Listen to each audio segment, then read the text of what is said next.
শিরোনাম পলাতক নেতাদের ২-৬ মার্চ দেশে ফেরা উচিত বলে মত দিয়েছেন আওয়ামী লীগ নেতারা। এতক্ষণ শিরোনাম শুনলেন, এবার বিস্তারিত। ছাত্রজনতার গণঅভ্যুত্থানে শেখ হাসিনার সরকারের পতনের প্রায় ৫ মাস পর ভারতে আত্মগোপনে থাকা আওয়ামী লীগের বেশ কয়েকজন নেতার বক্তব্য নিয়ে একটি প্রতিবেদন প্রকাশ করেছে ইন্ডিয়ান এক্সপ্রেস।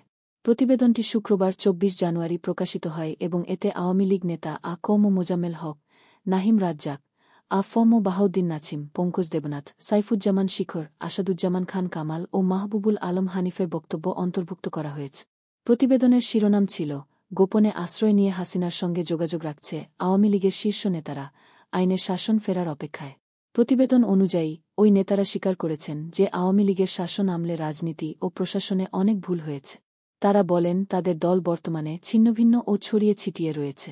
তবে দেশে ফিরে আসার ইচ্ছার কথা জানিয়েছেন এসব নেতারা। অন্যদিকে প্রধান উপদেষ্টার প্রেস উইং এই প্রতিবেদনকে সুপরিকল্পিত প্রচারণার অংশ বলে অভিহিত করেছে। তারা অভিযোগ করেছে যে ইন্ডিয়ান এক্সপ্রেস পলাতক আওয়ামী লীগ নেতাদের বক্তব্যের ওপর ভিত্তি করে বিভ্রান্তিকর তথ্য প্রকাশ করেছে। প্রেস উইং আরও জানায়, যাদের বক্তব্য নেওয়া হয়েছে তাদের বিরুদ্ধে হত্যা ও গণহত্যার অভিযোগ রয়েছে এবং প্রতিবেদন প্রকাশের আগে বাংলাদেশ সরকারের কোনো বক্তব্য নেওয়া হয়নি। প্রেস উইং দাবি করেছে, সাংবাদিকতার মৌলিক নীতিমালা উপেক্ষা করে এই প্রতিবেদনটি তৈরি করা হয়েছে, যা উদ্দেশ্যমূলকভাবে বিভ্রান্তি ছড়ানোর জন্য প্রণীত। তাদের ধারণা অনুযায়ী আওয়ামী লীগের বিভিন্ন স্তরের নেতাদের ১/৩ কারাগারে, আরেক তৃতীয়াংশ দেশের বাইরে আত্মগোপনে এবং বাকিরা দেশের ভেতরেই লুকিয়ে রয়েছে। সাবেক মুক্তিযুদ্ধ বিষয়ক মন্ত্রী আ ক ম মোজাম্মেল হক ইন্ডিয়ান এক্সপ্রেসকে বলেন, আওয়ামী লীগের হাজারো নেতাকর্মী এখন ঘরবাড়ি ছেড়ে আত্মগোপনে রয়েছে। তাদের অনেকের এমনকি খাবার কেনার মতো টাকাও নেই। তবে তৃণমূল কর্মীদের মনোবল এখনও শক্ত রয়েছে।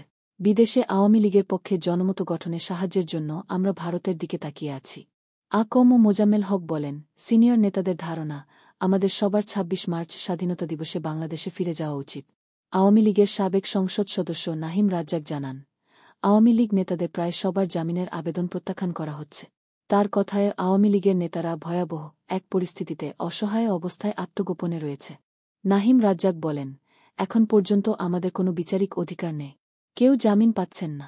আমরা জানি দেশে ফিরে নির্বাচনের দাবি জানালে সবাইকে গ্রেপ্তার করে কারাগারে পাঠানো হবে। আওয়ামী লীগ আলোচনায় বসতে এবং নির্বাচন নিয়ে কথা বলতে প্রস্তুত, তবে এর জন্য কোনো পরিবেশ নেই। বর্তমান পরিস্থিতিতে আমাদের পক্ষে মাঠে থাকা বা রাজনীতিতে সক্রিয় অংশগ্রহণ করা সম্ভব নয়। তিনি আরও জানান, দলকে উজ্জীবিত করতে আওয়ামী লীগ নেতাদের মধ্যে জোরালো আলোচনা চলছে। ৩০ থেকে ৪০ জন সাবেক মন্ত্রী ও এমপি হোয়াটসঅ্যাপ গ্রুপের মাধ্যমে যুক্ত থেকে আলোচনা চালিয়ে যাচ্ছেন বলে উল্লেখ করেন তিনি। এই গ্রুপের সদস্য বাহাউদ্দিন নাছিম ইন্ডিয়ান এক্সপ্রেসকে জানান, আত্মগোপনে থেকেও তিনি বাংলাদেশে প্রায় সব জেলার নেতাকর্মীদের সঙ্গে যোগাযোগ বজায় রাখছে।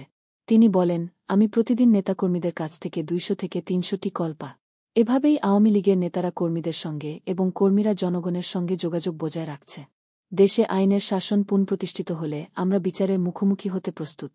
বেশ কয়েকজন নেতা দাবি করেছেন, ভারতে অবস্থানকালেও শেখ হাসিনা হোয়াটসঅ্যাপের মাধ্যমে দলের নেতাদের সঙ্গে নিয়মিত যোগাযোগ রাখছে। কিছু গ্রুপে তিনি আপা নামে যুক্ত আছেন। সাবেক এমপি পঙ্কজ দেবনাথ জানান, বাংলাদেশে থাকা নেতাকর্মীদের সঙ্গেও নিয়মিত যোগাযোগ রাখেন শেখ হাসিনা।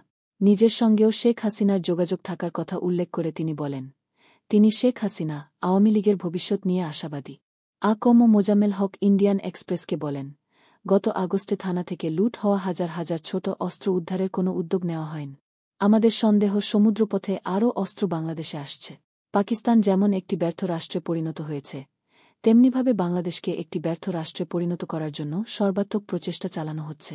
সাবেক স্বরাষ্ট্রমন্ত্রী আসাদুজ্জামান খান কামাল বলেন, ২০২৪ সালের আগস্টের আগেও আওয়ামী লীগ বহু বছর বিরোধী দলে ছিল, কিন্তু দলটি এমন পরিস্থিতির মুখোমুখি আগে কখনো হয়নি। আওয়ামী লীগের যুগ্ম সাধারণ সম্পাদক মাহবুবুল আলম হানিফ ইন্ডিয়ান এক্সপ্রেসকে টেলিফোনে জানান, দলের ৩ লাখের বেশি কর্মী বর্তমানে বাংলাদেশে আত্মগোপনে আছে। এছাড়া বহু নেতা বিদেশে আত্মগোপন করছে। তিনি মনে করেন, ৫ আগস্টের আগের হত্যাকাণ্ডের জন্য শুধুমাত্র আওয়ামী লীগকে দায়ী করা অন্যায়। তিনি বলেন, শেখ হাসিনা দেশ থেকে পালিয়ে যাওয়ার পরেও বাংলাদেশে হত্যাকাণ্ড ও সহিংসতা অব্যাহত রয়েছে। তাহলে এর জন্য দায়ী কে? যদি তাকে অভিযুক্ত করা হয়, তাহলে প্রধান উপদেষ্টা অধ্যাপক ইউনূসকেও অভিযুক্ত করা উচিত। শেখ হাসিনা যদি বিচারের মুখোমুখি হতে প্রস্তুত থাকেন, তাহলে অধ্যাপক ইউনূসেরও তা করা উচিত। সিএ প্রেস উইং ফ্যাক্টের প্রতিক্রিয়া। পলাতক আওয়ামী লীগ নেতাদের বক্তব্য নিয়ে ইন্ডিয়ান এক্সপ্রেসের প্রতিবেদনের তীব্র প্রতিক্রিয়া জানিয়েছে সিএ প্রেস উইং ফ্যাক্ট। তাদের বক্তব্য অনুযায়ী, এটি একটি সংঘবদ্ধ অপপ্রচারের অংশ।